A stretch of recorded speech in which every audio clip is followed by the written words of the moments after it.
And we're back. And we're back. Episode 39. Wow, the time flies. It really flies. Like you blink. It's skyrocketing. You know, you blink and it's just like, wow. We're back at it. We're talking our October movies. Yep. Continuing down the list. We're in the middle of October now, more or less. Middle for you? Because my next flick was from October 4th. I have so many. Oh, yeah. I don't know exactly We've only just begun. This still might be a part two. What you've heard previously might have been a prologue to your two-parter. That might have just been the pregame. This is going to be a three-parter. It just might be. I've been saying it. From the as many movies as I have left to still talk about, like there is. Oh yeah, I have words on a lot of these coming up, so might be 4. All right. No, that'd be a little crazy. Too much. Too much. All this dicking around we're doing, it might be 4, but you know. Yeah, but hey, you know, this is. When you come to love. Yeah, if you don't come to this show at this point, nearly 40 episodes in, to listen to the dicking around and vaguely talking about films, then what are you even doing? Well, yeah, that's the whole podcast. That's literally the whole thing. Our only promise is to watch everything. And yeah. So we got to get through this fast. We don't have... we have a lot to cover still. Did you? Who's going? You. I'm going. Yeah, you finished your next last, so I did. That makes sense. I watched. I think it was called VHS Halloween. You think it was called that? I think so. Well, I know it was called that because I also watched VHS Halloween. Okay, cool. So we can talk about it. Yeah, we can. Please, let's. Interesting. Interesting, to for say sure. the least. Because you're like, because I previously on Phil and Chase Watch Everything, I had gone on the VHS marathon last October, this time last year, in preparation for VHS Beyond. And then 2 episodes ago now, I rewatched VHS Beyond for Sci-Fi September in preparation for this one. So you haven't seen, because we watched one of them together, like whatever the first one of the Shudder. That was like, I think we watched 94 together. I think so. Because I'm pretty sure it was like 94, 99, and then they jumped back to 85. And then Beyond, and then Halloween. Yeah. But I have to say, after having watched all those other ones, I fucked with this one harder than I've fucked with one in a while, I feel like. That was me personally, after having really gone through it with this series. Because when I finished VHS Halloween, I came to the conclusion that I could never have a VHS marathon.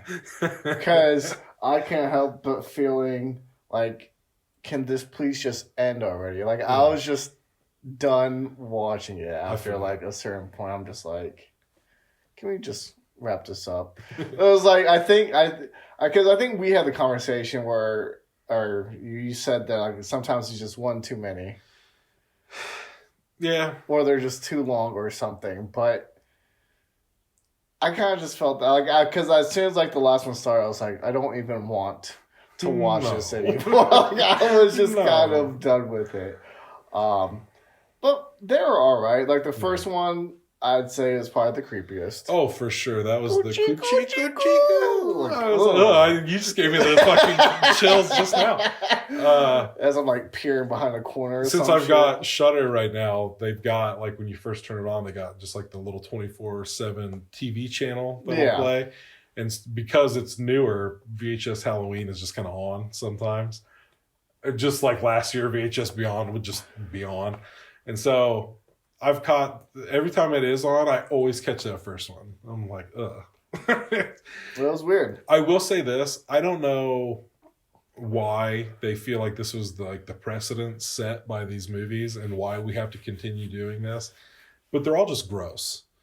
Like a lot of them are gratuitously gross. The second one wasn't too bad, to be honest. Like the second short, or Yeah. like okay, yes. I thought you meant like VHS 2. I'm like, yeah, it was also pretty gross. As above, I mean below. VHS as a franchise. I hear what you're saying. I get that. Oh yeah. And I don't know. Watching Halloween, I'm like, we don't always have to be so gross to be scary. You know? You don't really. And honestly, that being said, you don't ever have to be gross to be scary. 100%. That being said, like there were some gross moments in the first VHS, like some gory moments or whatever. But like for the most part, what freaked me the fuck out about VHS was like the stories. Like they were creepy. Yeah. You know, like there was a vibe to them. It's just like, oh my gosh. Like it's just like the atmosphere of some of these things was terrifying. But now it's just like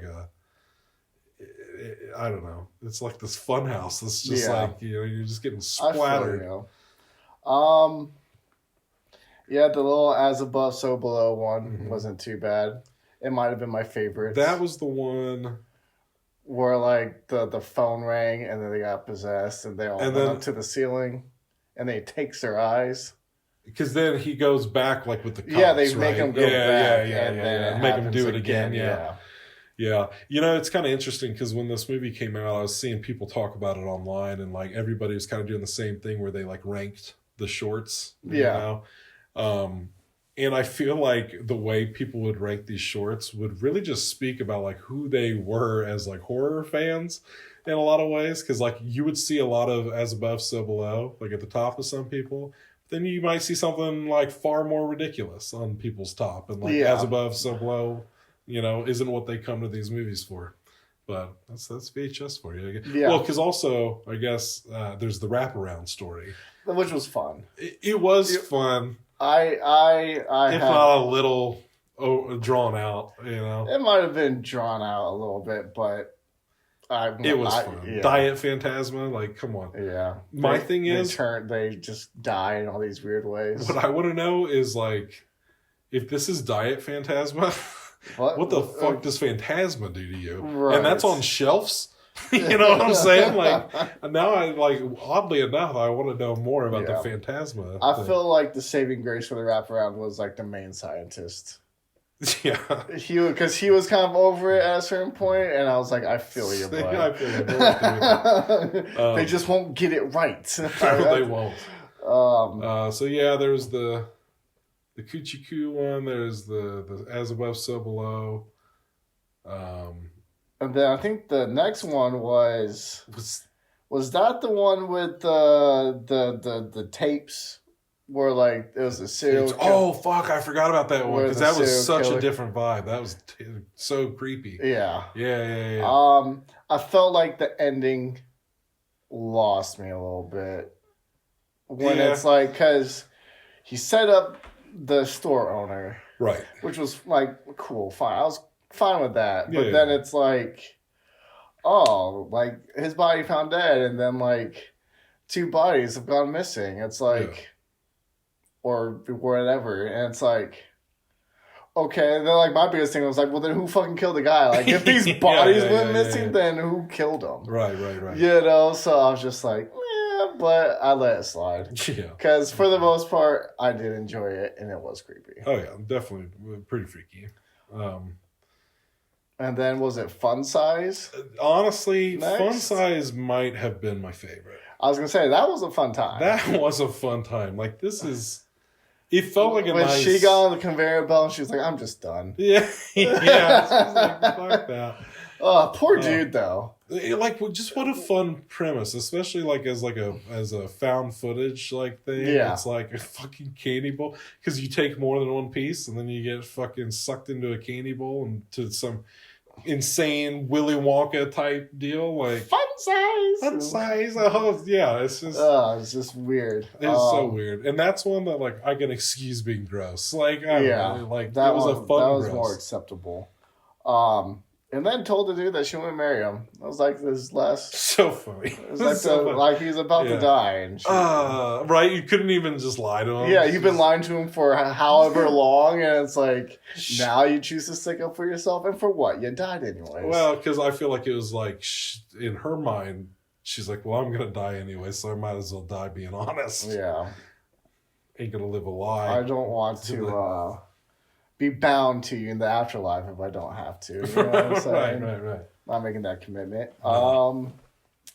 And then there's the one at the end, right? Was that the one where the dad does like the haunted house? Yes.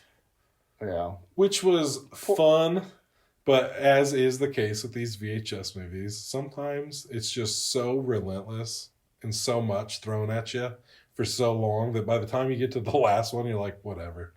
Whatever, man. I just don't care anymore. Because those are like, didn't the kid get like picked up by the witch at the end? And she's like carrying him away? I don't even remember. I think so. I don't remember how it ended exactly. Yeah, I don't know. I thought they got out, but maybe they didn't. Like the main, like the dad, mom, and son got out, but maybe they didn't. I can't remember. I feel like the son got picked up by a witch at the end. I feel like that happened. Could have been. Or a witch was just going around terrorizing people, but I thought he was with her. I don't know. Oh, wait, because I think the witch, like, flies out into, like, yes, like, out of the haunt and like, into the streets and just starts, that's right. Yeah, so that was, I mean, it wasn't bad. Like, I guess, like, none of them were, like, because I don't think we're missing any of them, are we? No, I think that was all. They're not bad, it's just, it was also late. No, I could have just already just been not in the mood. And the VHS franchise is a purely circumstantial experience. Like, I've come to learn. Because, I think that's when I watched... Killer Clowns. And then I watched VHS Halloween. Gotcha. But I don't always put these in order. But, hey, I'm glad that we both had another one. We just chopped that off the list. Nice. Well. So do you want me to go again since that was already on your list? I just don't know where you're at. So I still got a ways to go. Well, I'm at the top of my page. I still have like a whole page left. Well, I'll go ahead and go. Another new one to me. I've never seen this one before. I figured I'd complete the Terrifier saga for myself. And I watched All Hallows Eve, which is where it kind of originated. Yeah. Which is appropriate off the heels of VHS Halloween because this is also an anthology movie. So Art the Clown was, I don't know, I feel like he was almost kind of a part of all of the stories in some way, but mostly like a part of the wraparound, I guess. Right. It is interesting, like, woman babysitting some kids on Halloween night. Classic setup. Not the last time we'll hear about that on this list. No. By a long shot. But she's babysitting these kids, it goes down how it goes down. Kids go to bed, they're like, we don't want to. Right. We want to stay more scary movies. Yeah. And so, like, the kid is, like, going through his candy bag, and he finds, like a VHS in the bag. It's just, like, black and unmarked or whatever. Ugh. And so the babysitter like tests it out. She's like, and then she's like, okay, maybe it's okay. And they start watching it, and it's all fucked up, as one would imagine. And I'm not gonna lie, this is one that like I feel like it's been so long since I've seen it. I have no idea what happened in those stories. If I'm being honest with you, that's funny. I think there are 3 of them, I believe, including the wraparound. Art the Clown was there. He's doing Art the Clown things. You can see the seeds of things to come, for sure. I enjoyed it. I remember that, but it was just, I feel you. So maybe I should do another one. Because I guess with Terrifier, I was thinking about this with like the violence in movies and shit. And I'm thinking to myself, maybe I'm just getting to that age where like I'm aging out of violence a little bit, where I'm like, I don't have the stomach for this quite as much as in my older years. But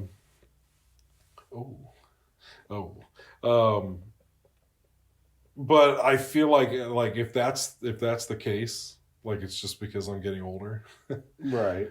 We're also entering this era, I feel like, where because of the success of Terrifier, I feel like more horror movies after Terrifier have gotten so much more gnarly, you know? Yeah. And it kind of feels like an effect of Terrifier. Like now everybody feels like they got to step their shit up. Yeah. And I'm just like, ugh. Do we though? Like I was having fun at the level we were at where like sometimes I'd come get this gnarly. You know what I mean? Like, yeah. It's like if this is like the all the time, like this is what we like always have to achieve. This is the new norm. Right? Yeah, like that's just like you want to talk about desensitized. Like Jesus Christ. Since we're talking about Terrifier, and I forgot to bring this up when I talked about Frankenstein now on the last episode. I feel like it's kind of crazy that people like freak out like when kids die because they've been killing kids since like the 30s. Since the 30s, dog. You've been saying fuck these kids. When Frankenstein picked up the little girl and just threw her in the lake, I was like, but then it was crazy because it just cut, like it was like kind of like a hard cut, like till the girl was gone and he just kind of just saunters away. I had to rewind. I'm like, did he kill her? And then so I had to rewind. I'm like, I guess so. And then later it showed someone carrying her body. I'm like, oh damn. I know he's a misunderstood monster, but Jesus. Misunderstood my ass. kind of. I know they put killing kids. I know they put a criminal brain in him, but I don't think that should matter. Right.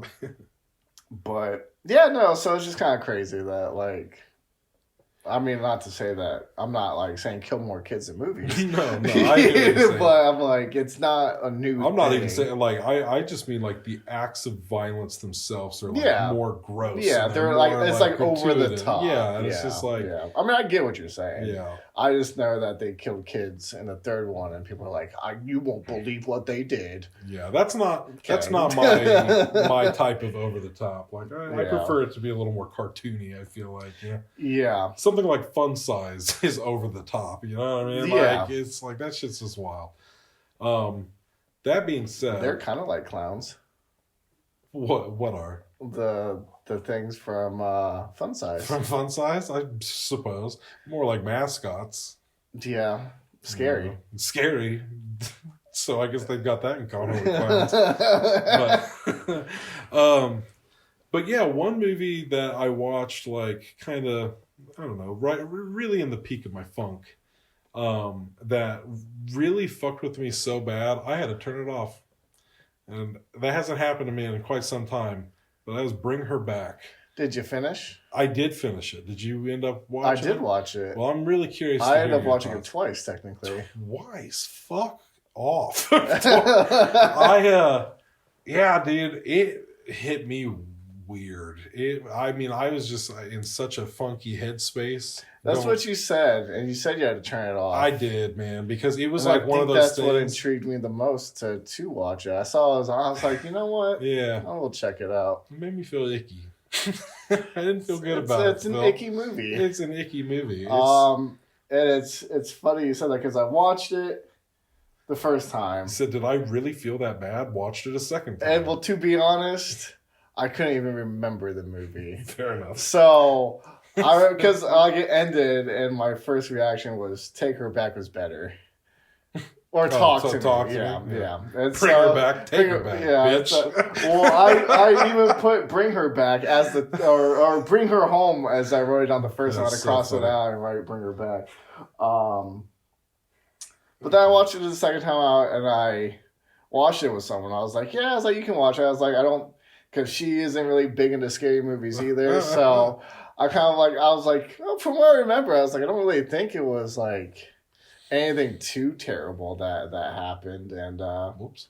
She enjoyed it. But yeah, there's the one scene where they're at the seeing the dad, whatever, and she's like, kiss him. It's tradition and all that stuff. Yeah. I was like, it just makes you feel icky. I'm like, you can't be forcing this dude to do shit like that. Yeah. And then, I don't know. I mean, I enjoyed it. I didn't feel too icky. What made you feel icky? I really feel like a lot of it was my headspace. And I almost was like, it was one of those moments where like, because I was feeling so dark about like just things in life and everything, I'm watching this movie that's so filled to the brim with like dread and darkness that I'm like, the devil's in this movie. You know, like the devil's in this film. I can feel him. And it's just like, it really does just have such like a dark, demonic like undertone to the whole movie. Not, there's no like real happy ending either. No, it's not a fucking happy movie. Like, you want to talk about like I'm watching it and I'm thinking to myself, why this one? Is it really just, and maybe I'll have to rewatch it to know if this is the case, but I'm like, is this really just because of like the headspace I'm in right now watching this? Or is this hitting me differently than, say, Hereditary did or Midsommar? You know, these other movies that are just kind of dread-filled and like, you know, what's the difference here? Why is this the one that's like really doing me in? Yeah. And I don't know. I just feel like maybe it was because of like, I don't know. There was just a lot about it that like, it really did disturb me, like genuinely. And I was like, congratulations. You're the only people who marketed your movie as being disturbing as fuck. And hey, what do you say? I felt terrible for the kid. Oh, how could you not feel terrible for this kid? At the end when he's like, help me. I'm like, that. I was like, there's not enough therapy in the world that's going to fucking help that dude. No. It's just like, I think, if I'm not mistaken, I think I shut it off after the knife thing. Gnarly. Oh, dude. Gnarly. I'm like, I'm already in this like weird swing. I'm like, God, this is making, it was literally making me feel depressed. Like, it was sucking the life out of me watching this movie. I'm like, I don't like the way this movie is making me feel. And so I think I made it to the knife scene the first time I was watching, and I'm just like, oh yeah, I am done here. That was gnarly. Like, when people were hyping up Talk to Me, and oh, it's so fucked up, it's such a crazy, and then we watched it, and there's just the one scene where like, I'm like, man, whatever. Okay. Now, where was this for this movie? Because nobody said a fucking word about this. It's making my skin crawl. Just dude. Because like when I started watching it the second time, like bits and pieces like were coming back, and so like as soon as like they left to go to town or whatever, I was like, oh, that's right. So I'm like, we have to deal with this again. I'm like, oh. And there was some other shit. There was something else too that happened that I was like, this is just nasty. Probably the puking the essence back into the host or whatever. Because he eats the body and then throws up in the mouth of like, the host. Yeah. I don't think it was that. I feel like the kid did something else that I was just like, oh, God. He did a lot of gnarly shit. He did do some gnarly shit. I'm not crazy. I didn't remember that the brother died. Which was bullshit. That's crazy. It sucks. It did. Across the board. I was genuinely pissed off about it. I was like, because when I was watching the film, she was like, is he really dead? I'm like, I don't know. I'm like, it doesn't look like he's alive anymore. And then to think about like how much his sister just went through to discover her dad dead. And then like a couple weeks later, her brother gets murdered. Like, and now she's left in this world that she can hardly see all by herself. It's just like the thought of it is just sad as fuck. For my vote, and then for nothing, like this lady did all this shit and then didn't even do the ritual. Nope, didn't even succeed. Yeah, it's tough. And I will say, if I'm not mistaken, the girl got away though, right? Yeah, the little girl, which I mean is the silver lining. It's the only if somewhat of a happy thing that happened. If that girl had not gotten out of that fucking movie, I would have been I'd never watch it again. I wouldn't even consider watching it again. I feel like people are talking about the fucking chick from The Weapons being like the biggest villain of the year. Fucking, and no one's even talking about bringing her back. Oh man, you know, I was like, that bitch is the fucking biggest Sally villain. Hawkins, who's been nothing but a sweetheart in every movie I've ever seen her in, comes and plays like the most nasty, scary bitch I've ever seen. Oh yeah, there is some moments in that I'm just like, okay, I'm good forever. The knife sequence is like, I'm good. Ingrained. I just hear the grinding even just thinking about it. I hate it. Yeah, for those that are like, this is the most disturbing, like, scary movie of 2025, give it to them. Give it to him. As far as I've seen so I far. haven't had that visceral of a reaction to anything in a while, so it's like, yeah, give it to him. But I looped this back around to fun, because that movie was no goddamn fun at all. It was maybe for a sadist, but not for me. I was like, God, this is... I went back to finish it because I felt like I had to, but... The only somewhat fun thing was that she let him drink after the funeral. Right. And then still found a way to turn that around and make it uncomfortable. Well, because I already didn't feel fun at that point. I knew something unfun was going to happen. I knew this was an fun situation. This is a fun setup is what this was. And then making him think he peed himself to make him feel like he's going crazy. Yeah, it's crazy. Did you have any trains? I really don't think I had any trains, which is crazy. One more train. A lot of buses. That I have, since we're counting the subways, is Fear.com. Fear.com, interesting. Start off with a subway death. Okay. So. Well, hopefully, if that's your last train, hopefully that's the last train that passes through. How many was that? Only 2? 2 trains? Oh, I don't know. I'd like 3 more. I came prepared. Oh shit, he got the trains. But yeah, that was Bring Her Back. It didn't make me feel very good. I mean, no, it's not. If you want to watch it's not a feel good movie. Yeah, if that sounds like something you want to fuck up your Saturday afternoon with, you go right ahead. It's on HBO Max, but I'm good. They will advertise. I might. The next time these brothers make a movie, I might go into it a little more cautiously. I'll be like, they're trying to rattle me, and I don't like it. I will say, all things considered, it is a good movie. I was going to say that. I was like, all of that said, it was a good movie. It did exactly what it set out to do. If someone's like, I want to watch something fucked up, I'd be like, have you seen Bring Her Back yet? Yep. And then let them, and I'll just kind of like fade away into the background. Right. Like, I want to watch something where I just feel no hope. I just want to feel hollow for a little bit. Just kind of grab a blanket and just curl up. I want to feel like I don't usually go to church, but maybe I will this Sunday. You know, like... Oh, that's funny. Bring Her Back. Cast her down. And I think it's my turn, right? It is. So...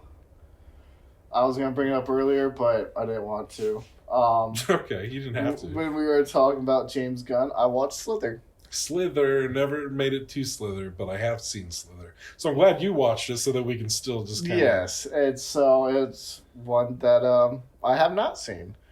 Okay, first time, because as has been stated, I feel like at least once on this podcast, if not multiple times, I don't like a bunch of little things. I don't like I don't like hordes of things coming at you, and if I knew one thing about Slither, it was a horde of things coming at you. Yeah. So, worst fear. Yeah, and so I said, "Fucking Bring Her Back." Yeah. We'll get into that because, yeesh.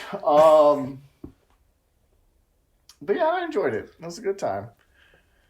I was glad I finally watched it. Yeah. I remember it was a weird one the first time I watched it. I was like, I don't know how I feel about this. I didn't know how to feel at first. Especially about like the main dude. I can't ever think of his name. That played in like the Guardians of the Galaxy. Well. And The Walking Dead. Oh, Michael Rooker? Yeah. Yeah. Yondu or whatever, right? Yeah. I enjoy him. Yeah, he's fun.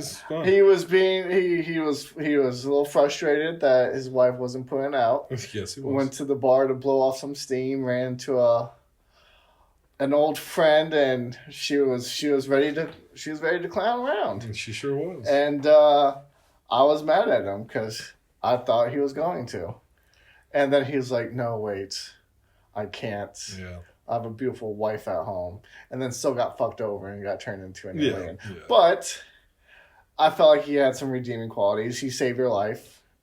He was gonna go into the shower and kill her, and he's like, "No, I love her," and so there are some cool moments. He redeemed himself for me a little bit. He can't help that. He turned into a hive mind. No, so unfortunate. Yeah, there was no saving him. There's unfortunately. There's that chick that's just like blown up to like the fucking they just keep feeding her. Oh, it's like the cow from like Peacemaker or whatever. Yeah. Oh, directly. I mean, I even think James Gunn himself like even acknowledged the fact that like Slither and Peacemaker had these things in common. But yeah, it was a fun watch. Yeah. Check it out. Check it out. But that's really all I have on Slither. Okay. Well, you know where things slither, Phil? No. In swamps. They do it in swamps. Okay. And I watched Swamp Thing from 1982.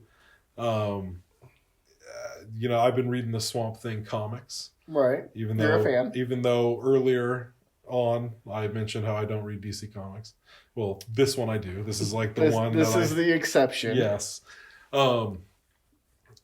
I'm pretty in deep to the Alan Moore run of the comics, and I really enjoy it. It's like very poetic and beautiful, and the art is gorgeous. I meant to look this up before the show, but I don't know when that run of the comics started, but I would not be surprised to find out that it was after this movie came out. And whatever the movie was based off of was not as poetic. It was definitely... I was so fucking bored by this movie. Ooh. It was just like one of those things where I just felt like things drug out for a long time. Wes Craven directed this movie. That did Nightmare on Elm Street and Scream and like all sorts of classics. The Master of Horror. Yes, yeah, one of the old timers, and the Mount Rushmore. But I'm like, that's what I was going for. I couldn't think of it. Yeah. I don't know. It was just like so bland. Like for what I know Swamp Thing to be, as such like an interesting character and everything, they just I could see where like, okay, maybe if the first run of comics was very comic booky and it's just like, okay, he's this big swamp creature, used to be a dude, he loves this woman, he's gonna fight people. Right. and that's what this fucking movie was. It's like, yeah, well, he was a dude, turned into the Swamp Thing. Now he's beating up these dudes because they're threatening the love of his life. And the love of his life is like, yeah, you're plants, but fuck it. I can get into it. I got green thumb. She sure does. But yeah, I don't know. I feel like for the most part, I enjoyed pretty much everything I saw this October.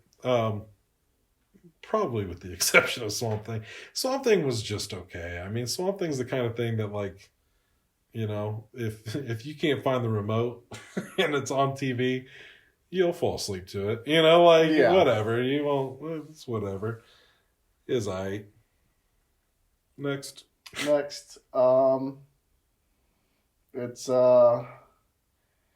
time for Philly's documentary of the week. Oh, that's too bad because I was prepared to do bat noises. Oh, sorry. Philly's documentary of the week. And it's one that Belle was watching. Oh. While I was here. I think the last time we recorded. And it was? AKA Charlie Sheen. Oh, yeah, and you know what, Phil? Let me tell you something. I'm glad because for whatever reason, I did not mark it down as something I watched, even though I continued watching it with her after you left to completion. I watched the whole thing. But I guess just because we missed the first, like, whatever it wasn't even that long. It was like maybe 10 minutes. Maybe 10 minutes, but I'm like, nope, didn't see it, did I? No, I watched the whole. Technically, you could say I probably shouldn't even write it down because on the last episode, it was real in and out for me. It was around nap time. So, like, I'd fall asleep for a second and wake back up. And so, I mean, there is a little bit that I probably missed. Well, I think collectively, we got this. Yeah. Yeah. Because I thought it was interesting. I guess I didn't really know a whole lot about Charlie Sheen. I think the most I knew about Charlie Sheen was Two and a Half Men. Right. I did see Platoon. Gotcha. And then I did see All Dogs Go to Heaven. Fair enough. Yes. So those are really like the only things that I had like off of a basis. And obviously, like when we were in high school, was the whole meltdown of that whole situation and shit like that. So in some ways, the Charlie Sheen documentary was kind of like when I was watching the Eminem one with Bell, and I'm dating myself by being like, I know Charlie Sheen from 2.5 Men and the Meltdown forward. Yeah. And it's like, I totally forget about his career prior to that. And it's pretty illustrious. It's pretty solid stuff. Yeah, it seems like he was, somebody. Yeah. So, I mean, it was interesting to kind of just hear him kind of like bluntly talk about everything and, just get it all out there. Yeah. Yeah. So I learned a lot for sure. I did not know a lot about Charlie Sheen, like other than the Meltdown, everything we saw in the media, and I mean, I found it pretty interesting. I'm glad we both finished it. Yeah. Yeah. I guess to like an upcoming one that I want to watch is the John Candy documentary. Yeah. I Like Me or whatever the fuck it's called. That one has me intrigued. Kind of makes me want to start watching just more film like based documentaries. Whether it's about actors, directors, or it's funny you say that because I too have a documentary on my list. Yes. And it is also a film based documentary. And I thought to myself as I was watching it, I wish I had more of these to watch. Because I love them. Yeah. I love documentaries about movies. Well, have you ever seen the Light and Magic documentary about George But Lucas? I remember when you told me about it, I said to myself, hey, I'd like to watch that. It was fun. Yeah. I think you don't even have to, I feel like you don't have to be a Star Wars fan to be able to appreciate it. I feel you. So, it's like 3 hours, so if you ever filling up to it, it's on Disney Plus. Yeah, I got time. So do you want to just transition into the documentary that you watched? It's much later on my list, so I'll just keep tracking. See, I'll jump around I'm going to let people, and I appreciate that. I'll jump around sometimes, It's usually if it's like fitting. Right. Like if it makes sense to just bring it up. Hey, since you're asking, I'll do it. Okay, cool. You don't have to. Listen, I was just very excited about the next thing on my list. Oh, I'm sorry. But we can transition. We don't have to. No, I'm doing it. Okay. It's too late. What's happening? Okay, well, so I watched Leap of Faith, William Friedkin on The Exorcist, is what it's called. Long title, mouthful. That is a mouthful. But, or Leap of Faith, if you don't feel like getting into the subtitle. But yeah, it's exactly what it says it is. It's just William Friedkin, the director of The Exorcist, talking about how the movie about The Exorcist. And what intrigued me specifically about the documentary was that I forget what the plot description was on Shudder, but it really reeled me in. And I was like, I mean, I'm curious just because, I like The Exorcist. Like, I like the book, a lot. We've riffed off of it with our exorcism of Chase and Shep and all that stuff. So I was intrigued, but like they were talking about how he was talking about like the movie, but also like kind of the spiritual stuff too. And I was like, okay, well that's intriguing. And I'm not gonna lie, as I was watching the movie, even though I was like into it, at a certain point I started to be like, is he gonna get into more like to some deeper spiritual shit? Because I feel like he's not going to. But then he did. I was like, okay, good. Phew. I was like, because that intrigued me. I really was like intrigued to hear like his thoughts on some of this stuff. I feel like I learned a lot about William Friedkin as a dude. I feel like I haven't seen a lot of his movies, but I just feel like I liked his attitude about things. Right. I guess. He definitely seems like an old school guy in some of his things, some of his ways, I guess. Right. But no, I found it very interesting. I'd recommend it. Well, I'll watch it. I feel like it's one of those, like, I don't have too much to say on it. It's just him talking about the movie. The guy who directed that Lynch Oz movie I watched at the beginning of the year about David Lynch and Wizard of Oz. Yeah, that'd be fun to watch too. Yeah. And apparently he's directed one about Alien. So I'm like, well, I'll add it to my list. Okay. Hey, man, I like your documentaries, so I'll check out another one. Yeah, I'll be curious to check them out, see how I feel. Yeah. We'll leap back on over to you, bud. Leap back on over to me. I watched another movie that surprises people sometimes that haven't watched it. Okay. And it was Idiocracy. Is surprising. Never seen it. I can't precisely remember what year that came out, like 2006? Yeah, it was around that time period. I have not seen that movie since 2006. Yeah. Feel like for a movie that I like, because it's never just like one person. Like, there's been several people that have been like, "You haven't seen Idiocracy?" I'm like, "No," and it's like, "Oh, you need to." And so I did, and it was funny. It's probably a little less funny these days. As I was watching, I was just like, "Huh." The things that like. You couldn't, like, a lot of the humor, I feel would not have... I felt like that's where you're going to go with it. What I was talking about is, like, I feel like anytime people bring up Idiocracy these days is not so much because of, like, oh, man, Idiocracy is such a funny movie, like, blah, blah, blah. So, yeah, no, it's funny. You know, it was funny at the time and stuff. But more so just because, like, of all the movies about the future... Why is this one the most accurate? Right. Why has this one come the closest to what our future looks like? Like, I guess it could be considered a scary movie if that's like your fear is being surrounded by dum-dums. Yeah. You know? I'd allow it. There's a lot of movies I have on here that I loosely put in like a horror aspect. Good enough for Halloween. Yeah. One thing I will say about Idiocracy was... I think that was the youngest I've ever seen Maya Rudolph in any movie. Yeah. Because I don't think I really knew her until like a decade later. Yeah. So much stupid shit in that movie. But yeah, I mean, it's to be expected. Yeah.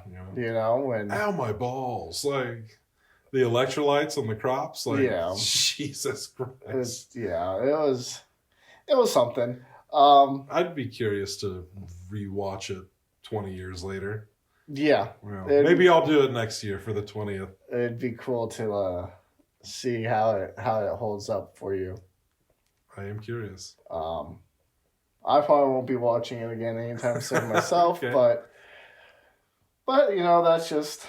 Turn on the news, watch it unfold. Yeah. I live Idiocracy every day. I don't need to watch it, dude. That's funny. But yeah, I mean, I don't have really... any more to say on it other than the fact that I watched it. Well, that's fantastic because I need you to make some bat noises for me. Fantastic. You're the bat.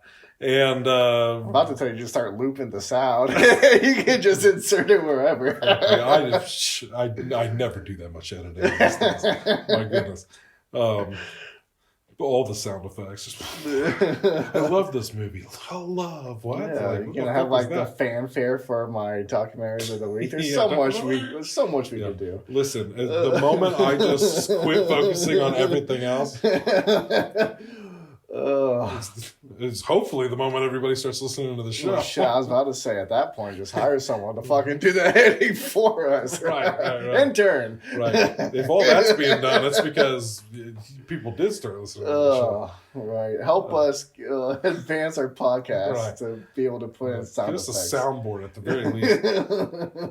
Got to do all the sounds ourselves. Goddamn. So, Season of the Bat.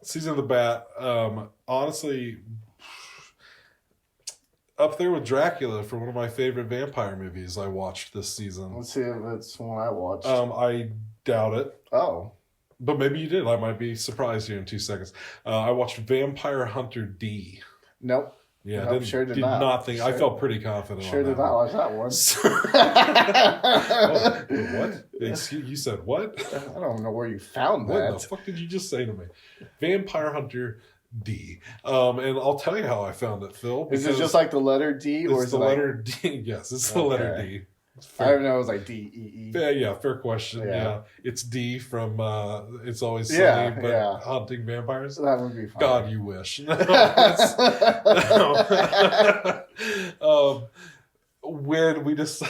When we decided on doing the season of the Bat this year, there were obviously a lot that came to mind, like Dracula, Lost Boys, Fright Night, all the ones I watched before October even got here.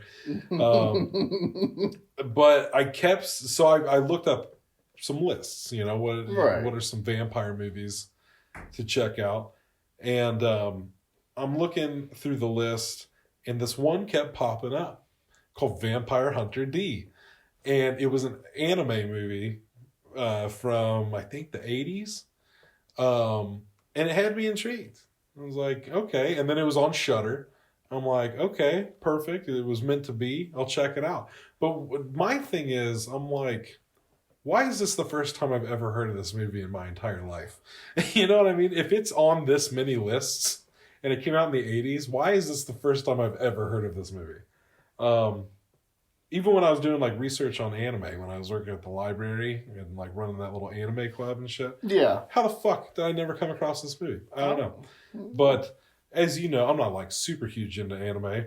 That being said, I got a wild thing to follow that up with. I'm thinking about going on an anime kick next month. Nice. Kind of prompted by Vampire Hunter D.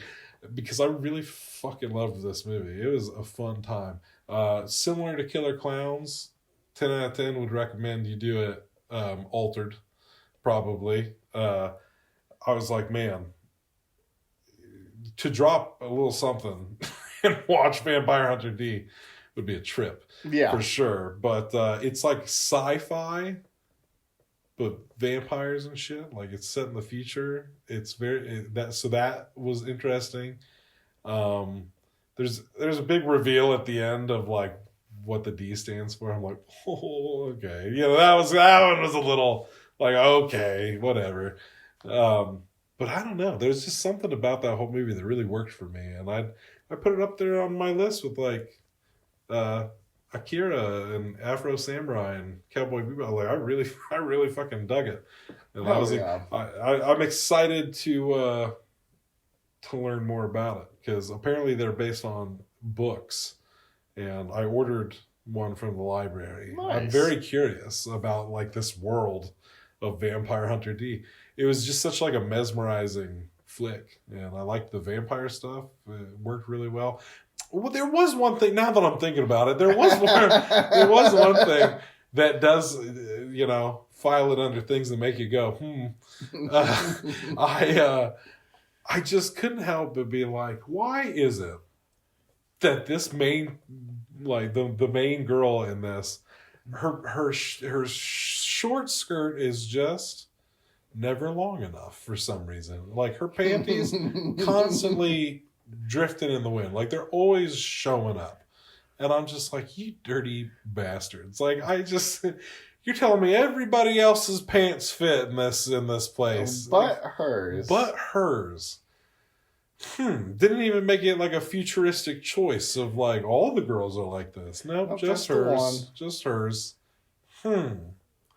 Interesting. That seems like some anime shit, don't it? Yes, it does. But other than that, really enjoyed it. Hell yeah. Really enjoyed it. It was a good time. Vampire Hunter D was a cool motherfucker. He's the strong silent type. Didn't say much. Didn't have to. Did the D stand for Dracula? Of course it stood for Dracula. Of course. Absolutely. Of course. As soon as you said that, I was like, well, I'm sure. Yeah. I'm sure. Yeah. I had to ask. Yeah, I was like, oh, well, okay.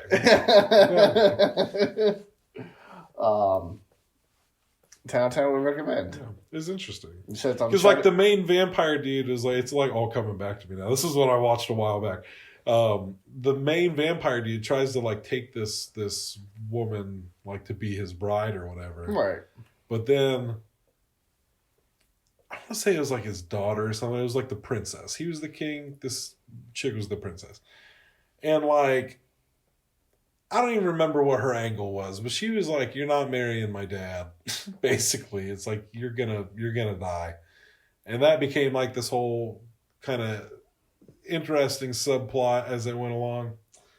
I don't know. Now I'm just stretching for time. I'm just trying to think of things. But I enjoyed it. I would stretching for time. I don't think we need to stretch for any time. No. I'm apparently there's a sequel. I'm definitely going to check that out at some point. Especially if you liked it so I'm much. anticipating with the books because it's like sci-fi fantasy kind of deal. I'm anticipating them not to be my thing. With the books, like I enjoyed watching it, but I'm like, this seems like the type of world that I'm kind of hit or miss on. Yeah. So we'll see. We'll see how it goes. You know, you might like it better. I might. I might get really into it. So, is that it? Hey, that's it. Alrighty. So for me, we're hitting a milestone.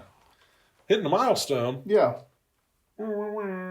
I have reached 200 movies. Oh, shit. At this point on my list. Nice. Now, with that being said, some of these are out of order when I write them down because I don't always write down the movie as soon as I watch it. Right.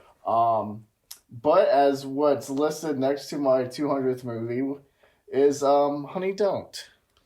I knew it. And, you know, because we had the conversation when we watched Drive Away Dolls. Yeah. You didn't have as much fun. I did not. Because of like the writing structure and everything. And I said, well, at least it was fun. Yeah. You know? Right. With Honey, Don't,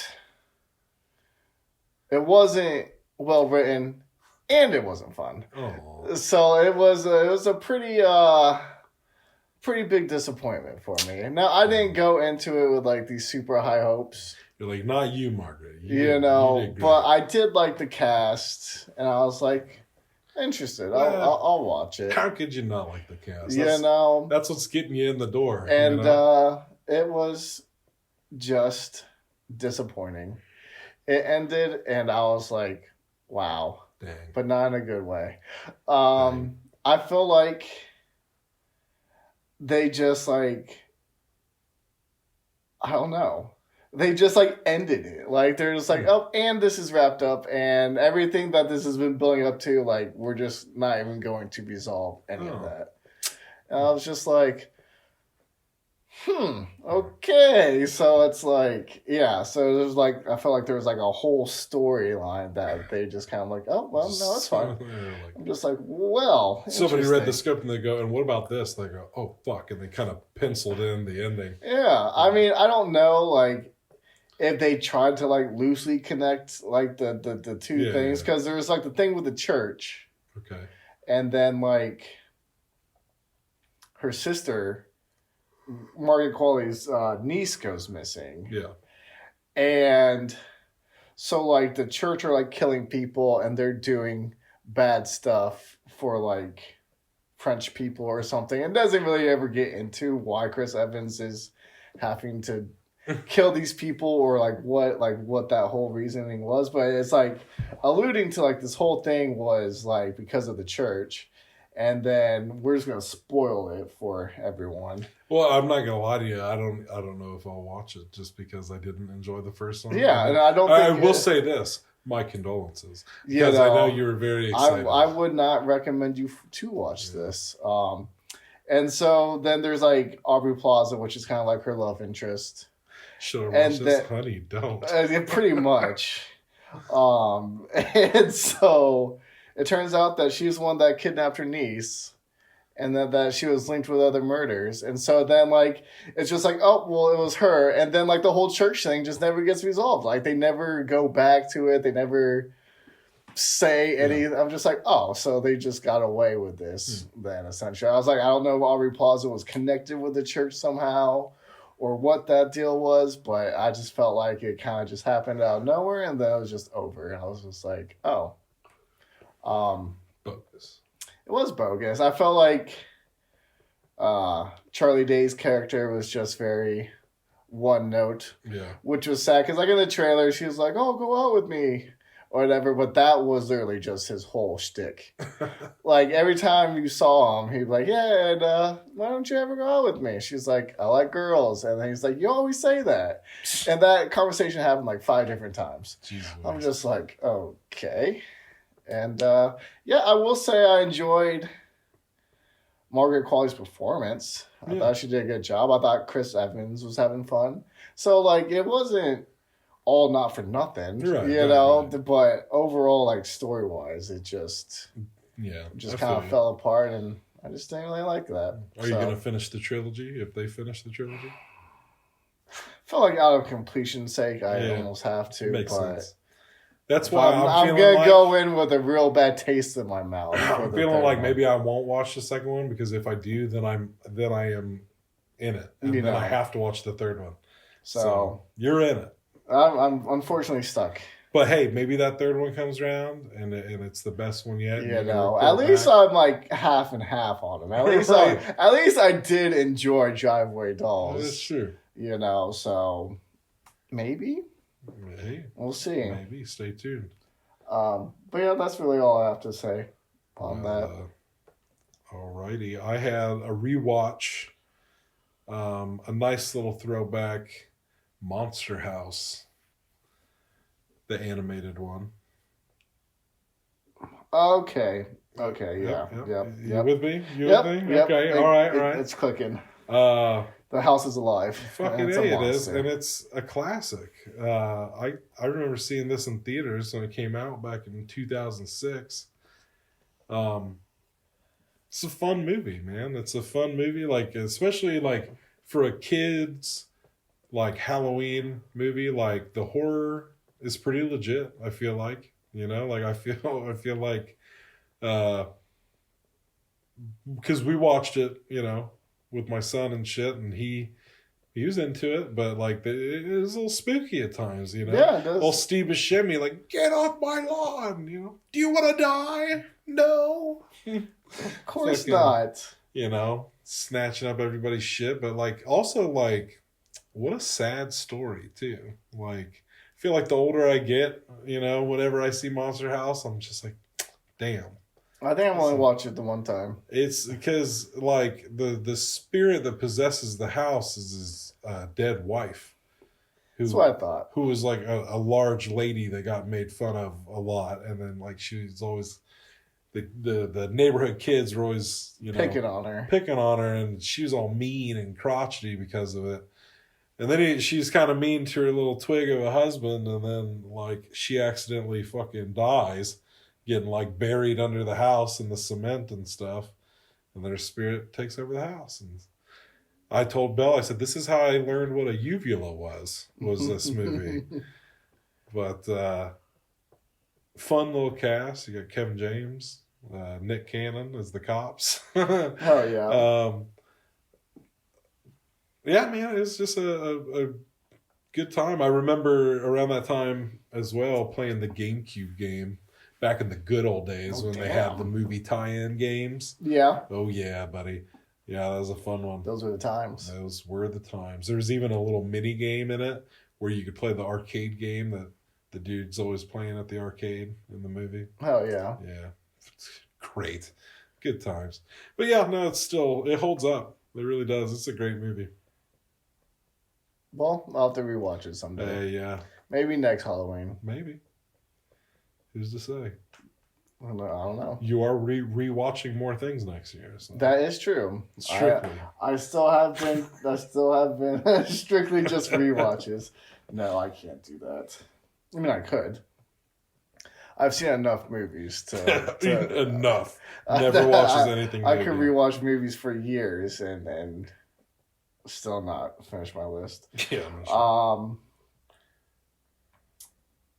So is it back to me? Yep. I think this might be the first time this has happened on the podcast. I think we have a first. Oh, we got a first. Where's our soundboard? I don't even know what sound to make. It's a first. I don't know. It's a first. What sound does a one make? And he was number one. There you go. and I could be wrong about this, but it might be a second.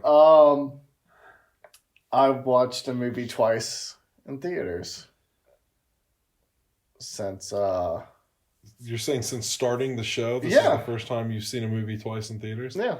Okay. I'll allow it. And I saw him again. You saw him again? Yes. Interesting. Because the person that I wanted to go, that wanted to go originally, I was originally supposed to go see the movie with, still wanted to go, and I was like, I don't know how long it's going to be in theaters. Yeah. Because a lot of stuff was just kind of coming and going, and since it didn't get like the greatest reviews, I'm like, they might nix it. But I guess nothing really came out like the next week. So eventually we were able to catch a Tuesday showing. And so we went back and watched it. And I'd say I'd enjoyed it more the second time. Yeah? Yeah. I think kind of knowing like where the story's going to go and stuff like that, I kind of was able to, I feel like, try to appreciate it a little bit more for like what they did do and stuff like that. So I'd bump up my ratings a little bit. Oh, well. I'd give it like a 7.5. It's good to know. You know? I could see that. It wasn't like anything drastic. But I was like, you know, it might be a little bit better. A little bit with a dash of appreciation. Yeah. You know? I think I can, You know, just a little fun aside. It got a giggle out of me the other day.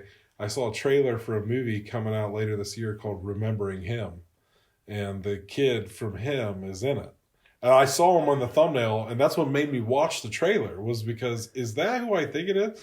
And I'm watching it, and of course I scroll to the comments section, and they're like, dude's out here making the Him universe, or whatever the fuck I said. But I was like, man, somebody's got to have a more clever comment. I wasn't the one to do it. I was like, but there's something here. There's a good joke here. There's a good joke. I'm like, we're already remembering him? Like, that's, you know, it was like literally 2 months ago. Hardly forgot him. Well, there's the big reminder. There he is. Yep, just in case you forgot. Right. However, you know, nothing would get me to the theater faster to see this movie if somebody was like, it's a sequel. I'd be like, what the fuck? I'd be like, that fast? Wow. You want to talk about the switch from Megan to Megan 2.0. And now it's like, Him's a flat out scary movie, and then here's Remembering Him that's like a fucking The Notebook, basically. That's funny. Interesting. Well, you got to move on from those kinds of things, I guess. Yeah, you know, you can't just live in the past. Right. He still deserves love, I suppose. He's not a bad guy. He just killed a bunch of people. If I was sitting in a theater seeing this movie and, like, you know, I'm a corny little or whatever, and I'm watching it, and then all of a sudden it starts unraveling, like, she doesn't know my secrets. And it's like, oh, fuck, this is a sequel to Him! I'd lose my shit. It's like, why is this a double feature? It'd be like when people found out Split was a sequel to Unbroken or Unbreakable or whatever. They're like, what the fuck? What the fuck? I bet there were people like that. Oh, I'm sure there were. So Him bumping up the ratings. All right. I'm inspired.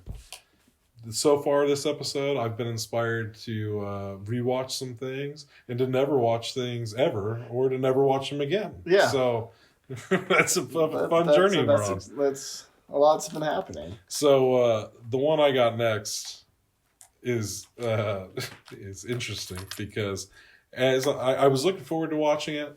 It's a Shudder original that came out recently. I was looking forward to watching it, and then as I was watching it, I was thinking to myself, I don't know what the fuck I'm going to talk about on the podcast because I'm forgetting this as I'm watching it. That's and for the most part, that stayed true because it was one that I felt like I was so tuned out of as I was watching it, but I also felt like I never missed a thing. You know what I mean? Yeah. It was called Monster Island. And according to IMDb, it's inspired by Creature from the Black Lagoon. I thought I'd be inspired from Godzilla, who had a monster island. My guess, right, yes. One would assume, I guess it's not Monsters Island, it's just the singular monster, I suppose. But if based on Creature from the Black Lagoon just means that the creature in your movie is a gill man, basically, then okay. The rest of it is basically like the setup is these two soldiers who are both prisoners of war, but from opposite sides. You got the Japanese guy, the one, I can't remember if he was American or British or what, but they both end up, the boat they're on, I think a storm comes along or what have you, or they get attacked or whatever, but the boat goes under and they jump ship and they wash up on Monster Island. And of course there's the language barrier, they can't talk to each other, but they know they're from opposite sides, but then they're like, oh, we got to work together. And I'm just like, I feel like I'm watching this movie play out pretty quick. Like, I feel like I see where this is going. And then God damn it, wouldn't you know it, this monster appears. And it just starts picking people off. Some other people show up on the island. Yeah, well, they all die. And it's just like... they're dead. They die. But, like, here's what really got me about Monster Island. It was kind of one of those moments where when I was so tuned out, it was almost like the movie was saying, hey, look at me. Pay attention to me. And, it got my attention because, like, the first time somebody, like, got killed by the creature, I was like, oh, well, that was violent. Like, aggressively so. I'm just like, why was that so gory for no fucking reason? It didn't feel like the type of movie that justified the amount of gore that came with the kills. I was like, what the fuck is going on? And then I don't know. It was fine. Like, it was a solid 6 of a movie. I got you. You know what I'm saying? It was just okay. It was just okay. Through and through. And sometimes that happens. Yeah.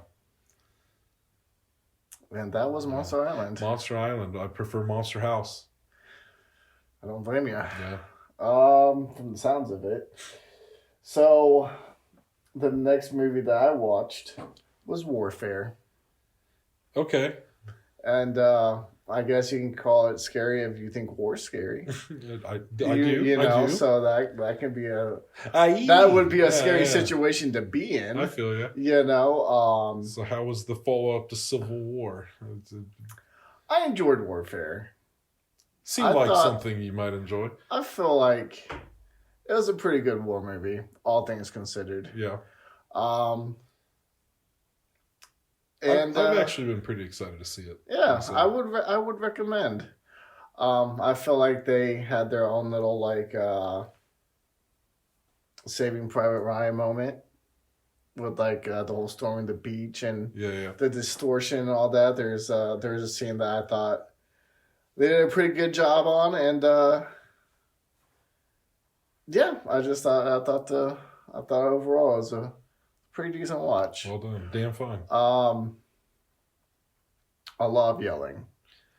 I get that. There's a lot of screaming that's going on, and at one point I almost just muted the TV and just read the subtitles. I'm like, this dude is just screaming. Like, I get it. You know what I'm saying? Like, I understand why he's screaming. But, yeah. But goddamn, like, someone put like a fucking rag in his mouth or something. Like, Jesus Christ. like you're trying to gather your thoughts and dude's just screaming bloody murder, like right in the same room. It's like, I can't even think, dog. We got fucking Taliban on our ass and you're just hooping and hollering over here. But, it was crazy. It was pretty good, though. I enjoyed it. Heck yeah. Would recommend. Well, I'm looking forward to it. But yeah, that's really all I have to say on it. Hell yeah. I almost thought there for a minute I was going to see it before you. But you beat me to it. Yeah. You beat me to it. Saved by October. So another, I think it's a Shudder original that I watched that I had been looking forward to for some time, was the latest from the guy who made Psycho Gorman, called Frankie Freako. Okay. Yeah. I'd been looking forward to this, man, because I saw the trailer. I'm like, well, that looks wild in a way that only old PG could be. But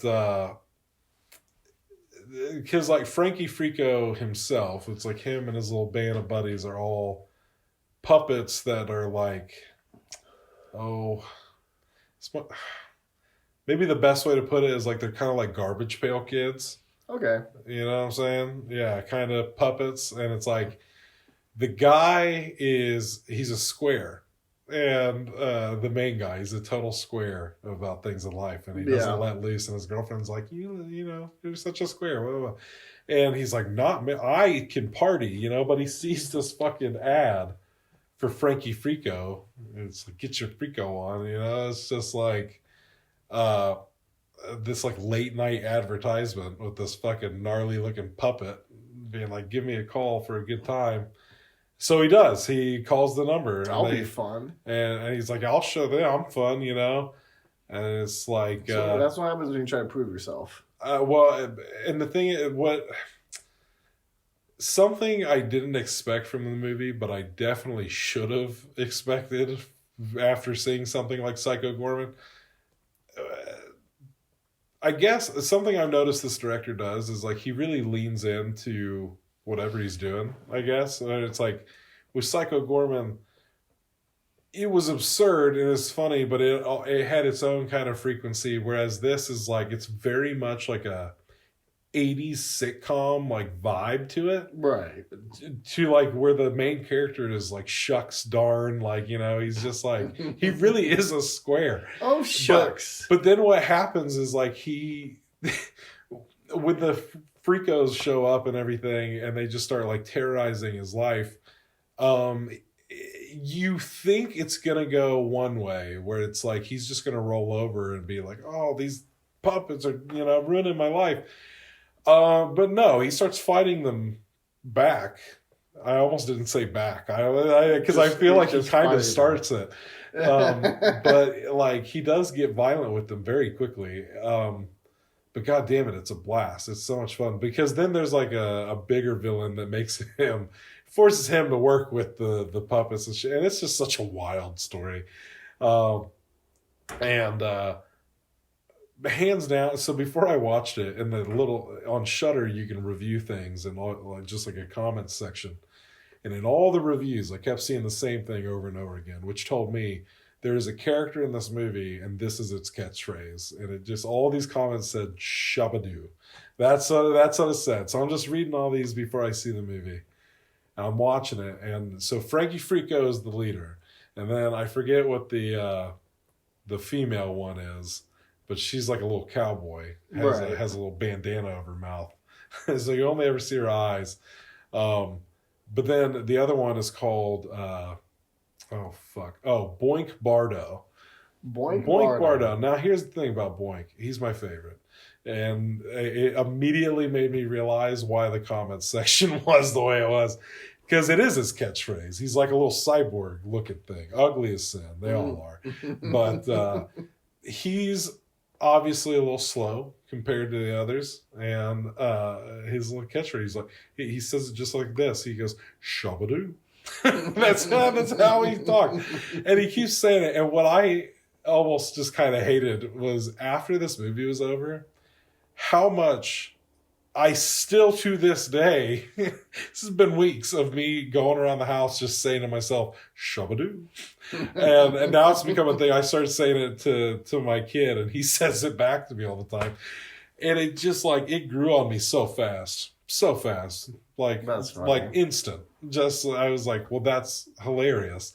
And then what really sold me on it, and probably the reason I have said it so much since, is the main guy gets in a fight with Boink. And they're fighting. He's beating the shit out of him. He's beating the shit out of Boink, this little puppet. And he's just like wailing on him. And he starts begging for his life. And mind you, he can say other things. He just usually says Shabadoos. That's funny. And he's getting the shit kicked out of him. And he's like beating him against like the fucking fire mantle or whatever. And he's like, he looks at him and he goes, Shabadoos. don't. And I fucking lost it, bro. I lost it. But yes, if you're for a good time, call Frankie Freako. I enjoyed it. Another winner from the Psycho Gorman guy in my book. Oh yeah, Shabadoos. I enjoyed Psycho Gorman, so you either Shabadoos or you honey don't. Oh, so. Oh, fucking Freddie Freako. Frankie Freako. Frankie Freako. Gotcha. I'll never disrespect him again. Don't. That'd be your mistake to make. Was that it? Yep. Alrighty, so. Oh shit! And I'm gonna only do it just once because I'm on a little bit of a kick for these next few. Oh, okay. I feel of Season of the Bat, and we'll start off with. And I think this is my first vampire movie. Oh, I see what you're saying. You're saying you got to stretch. Yeah, I got a vampire nice little movies. block. Yeah, We're just getting the one bat though. Yeah. Okay.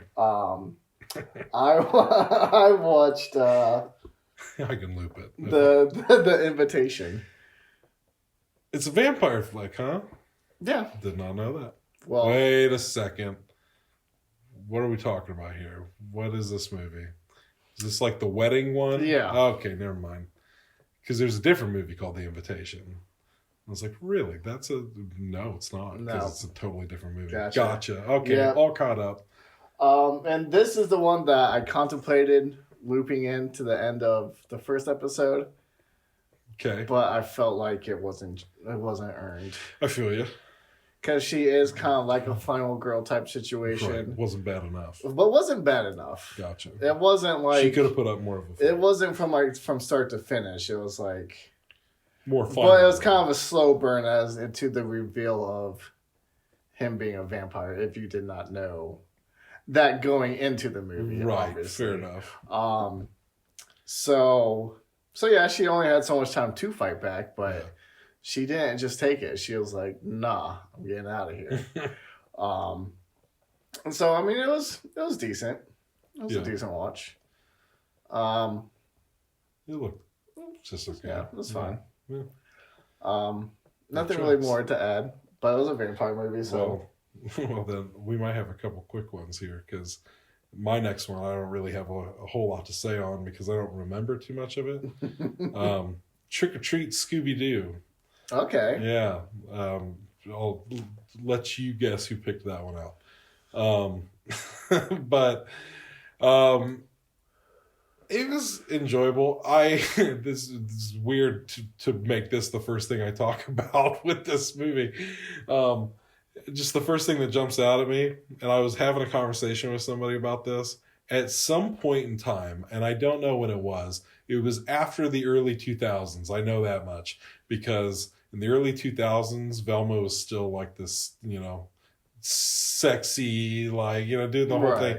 But at a certain point after the early 2000s, collectively and without, anybody having to say a word, everybody decided Velma was a lesbian. and she is portrayed as such in a lot of versions of Scooby-Doo, including this one. And or at least she's portrayed as, I think, bisexual maybe in this. I'm like, they just love sexualizing Velma, don't they? In a very different way than they do Daphne. Daphne is very like forward-facing sexualizing, whereas like Velma's like, you little freaks. Y'all fucking weirdos. Yeah. Fucking anyways. Yeah, because Velma's kind of into the bad guy in this one, which was interesting. Bad girl, I should say. Oh. Yeah. I guess that's where the bisexuality. Yeah, sure. But yeah, no, it was interesting. Something, because it was newer. I don't remember what year it came out, but it was clearly like a more recent Scooby-Doo thing. And I noticed this in this, and I guess another thing I could talk about, because I've watched it 62 times at this point. It's a lot. It is. Charlie's been on a kick with some of the stuff he's been watching this season. Right. And he's been really into like these Mickey Mouse shows. One of them still feels like a kid. It doesn't really fall under this category. Like one of them he likes feels like more classic Mickey Mouse. But there's this like other new version of Mickey Mouse that like the tie-in here with Scooby-Doo is that like I'm noticing this thing with kids' cartoons these days where like it's almost as if your favorite childhood cartoons, the people who make Family Guy make them all now. You know what I mean? You know what I'm saying? Yeah. Like some of the shit's just a little off for like Scooby-Doo or like Mickey Mouse, and you're like, what was that? Like maybe even Family Guy's not fair. Maybe you could even say SpongeBob. You know, like SpongeBob had a very specific sense of humor that worked for SpongeBob. I actually not too long ago caught a countdown on TV. I went to pick up Charlie from my grandmother's house, and she had Nickelodeon on the TV, which brought back a flood of memories because it's like, you know, Nickelodeon around Halloween time, they're playing like a special on TV where old fucking, oh shit, what's his name? The pirate from Patchy. Yeah. So Patchy and his bird, but live action like they would usually do for the specials. Yeah. Is doing a little countdown of the spookiest SpongeBob moments ever. Rock bottom. Definitely on the list. The hash slinging slasher was on the list. But you know, those are the first things that come to mind, right? But like as they're like playing, because they do little like sub categories too, and one of them was like, you know, the top like creepy close-ups, and they start showing like a little montage of all the close-up things that they do. Oh man, that's a SpongeBob staple, and it's fucking disturbing. It really is. Like, funny. You know what I'm talking about though? It's like they're all crusty and shit. It's just like a totally different animation. Yeah. Like, and it's like that, like right up on, like on the face type shit. And this whole special I was watching, because I was just left alone in the room with my sleeping child. Everybody else left. I'm just sitting here watching this, and I'm like, dude, a lot of shit's making sense now, because this show is fucking crazy. Like, in a way I never even realized until that moment. I was like, God damn, like, how were more of us not petrified to the bone of some of the shit we saw on SpongeBob? It's crazy. Because there was one in particular where there was like a scene where like something like melted, like it was like a head, but it like melted and like the thing came out of the mouth and into the eyes, and I'm just like, this is nuts. This is nutso for like kids to watch, but we all grew up watching it. It's so wild to me. That is wild. But yes, all that to be said, Trick or Treat Scooby-Doo. It had that kind of sense of humor to it, which I found very weird for Scooby-Doo. Yeah. It's like so out of place. And maybe there's a generation where that's not weird at all. But yeah, I don't know. Yeah, it was hard for me to get into it. Next. Hell yeah. That was Scooby-Doo Trick or Treat, or flipped it, whatever. Or Trick or Treat Scooby-Doo, however. The next one I watched was one that was already previously mentioned. Oh. It was Let the Right One In. Now, this was, okay, the foreign one. Yeah. Correct? Yeah. Gotcha. Because I already saw the other one. Okay. Because we watched it together. Oh, did we? We sure did. I did not know that. Yeah. Like 99% positive we watched it together. I'll take your word for it. Because it's... you now remember you dropped it down to 1%. I was 100% sure, and then you said, oh, did we? And then as we went down to 99, it's like, well, there's a slight possibility we didn't. But I'm pretty sure. The only reason I'm questioning it is because, to my knowledge, I saw it one time in theaters, and it was not with you. And I know that as a fact. So... now, I might have watched it a second time. Wait a minute. Wait, no, we're talking about the American one, right? Yeah. Okay, I got all mixed up, yes. Let Me In. Yeah, with Chloe Grace Moretz. I feel like we watched it together. Regardless, I watched it. Okay. I believe I would have seen it with you, but okay. Anywho, that's not what the movie we're talking about today. We're talking about Let the Right One In. We're talking about Letting the Right One In. Which I prefer. Considering the fact that I haven't seen Let Me In so long, couldn't remember it, but also had that same feeling of like, I feel like this is better. Yep. And I enjoyed it. I thought it was good. I was a little mad at the kid kind of being a dick to her towards the end. Yeah. After he stuck up to his bully, after she like help give him the confidence that he needed and stuff like that. And it's like, oh, well, I'm hot shit now. Like, right. He was kind of being a dick to her, especially like when he's like, well, what would happen if I don't invite you in? And she like starts like foaming at the mouth where he's like, oh, I'm sorry, you can come in. It's why you pressing her like that? You know what I'm saying? Like, enjoyed it. Has I mean, they both have the classic scene in the pool. Yeah. Crazy. Oh, crazy! It's a great scene. It was wild. Yeah. I was scared. I mean, for me, the wildest part of that movie was when it's like she doesn't have any genitalia or whatever the fuck.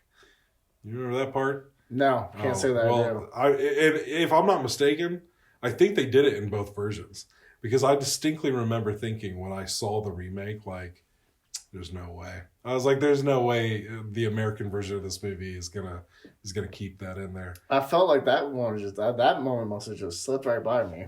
Yeah, it was weird. It's weird because I know she kept saying she wasn't a girl. I didn't remember that. Yeah, they said that she had no genitalia. No, they show it.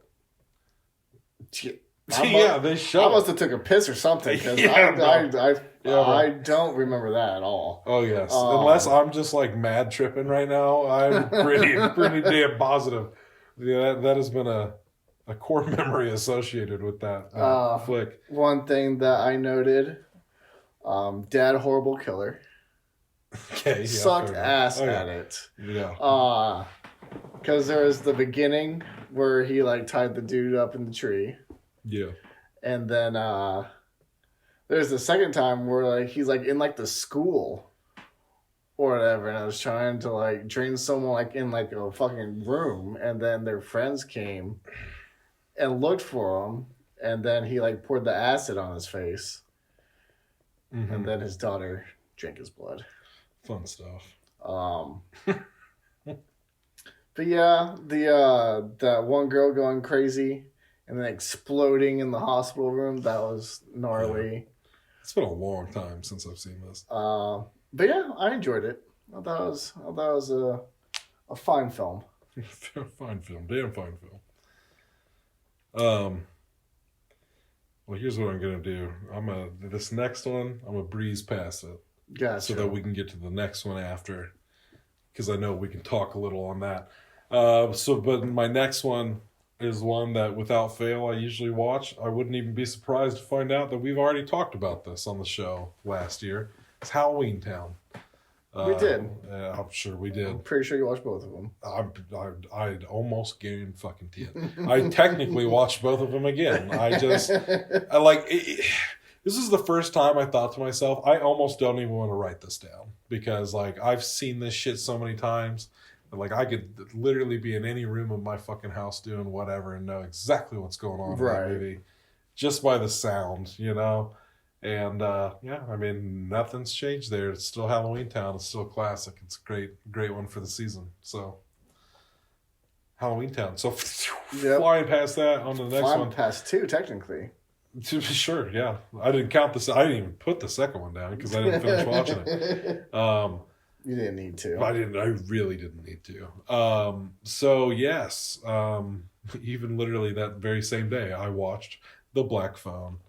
I rewatched it. Nice. I know you and I talked about it when you watched it recently. I finally got around to the old rewatch. Liked it a lot better this time around. Like without going into it after all the hype of it, like having just come out and everything. Oh yeah. Definitely nice to watch it away from that at this point. But I don't know. It's still fine. Yeah. But that being said, though, I mean, Ethan Hawke is great because Ethan Hawke's great. Yeah. I'm still fucking stoked to see Black Phone too. I really am. Especially now that I've been hearing these reviews with people being like, "Oh, it slaps. It's even better than the first one." And in my opinion, I'm like, well, it wasn't a high bar to leap over. Right. But, no, I can dig it. I'm excited for it. Hell yeah. Yeah. I feel like I don't have a whole lot on the Black Phone, though. I feel ya. Well. Oh, wait. There's at least one thing. The girl who plays the sister in that give that bitch her Oscar for the scene where the dad's beating the shit out of her. Yeah. And she's just like, I hate you. I'm just like, oh my God. Oh my God. These tears. I'm like, somebody check on her. Is she okay at home? Like, this is a performance. Like, this is crazy. Yeah, she did excellent. Do a good job. So good. But that was all. That was it. That was all? Yep. So now I'm going to go out of order. I'm going to have to make more vampire or bat noises. Okay. Because I did see Black Phone 2. You fucking son of a bitch. And the thing is I already had it planned for weeks. Well, great. So for the second time on this podcast, you're going to see a movie twice. Then that's fine. I still want to go. So how was it, Phil? Tell me. How was it? I enjoyed it. I hate you. Just send like the Anakin Skywalker gif. I enjoyed it. I am glad with. I felt like the direction that they went. Yeah. As far as sequels go, I definitely enjoyed it. Yeah. I thought it was. That was fine. It was a fine film. Phil's fine films. I felt just make like a list of all the fine films that I watch. Yes, fine, damn fine. I would say those. I'd say it was better than the first one. Without saying too much. Without saying too much. I know we still have to watch it, so I'm not gonna. Yeah. I won't spoil anything, but that was good. I can't wait for you to watch it. Well, hey, I can't wait for me to watch it either. Well, I don't know about you. We can either cut it here, or we can throw in a couple more and cut it. How you feeling? Let's see how many I have left. It's appropriate that it feels like we're doing this multiple times in one episode, but really, they're only. I still have 18 movies. 18 movies left to go for you. I got one. I got 13. So. Yeah, we can cut it. Oh, cut it. Always shocking, man, with the deciding. Perfect. Well, okay. That was episode 39. Yes. And, we'll catch you for the exciting conclusion. But stay tuned. Stay tuned. Later. Peace. Oh.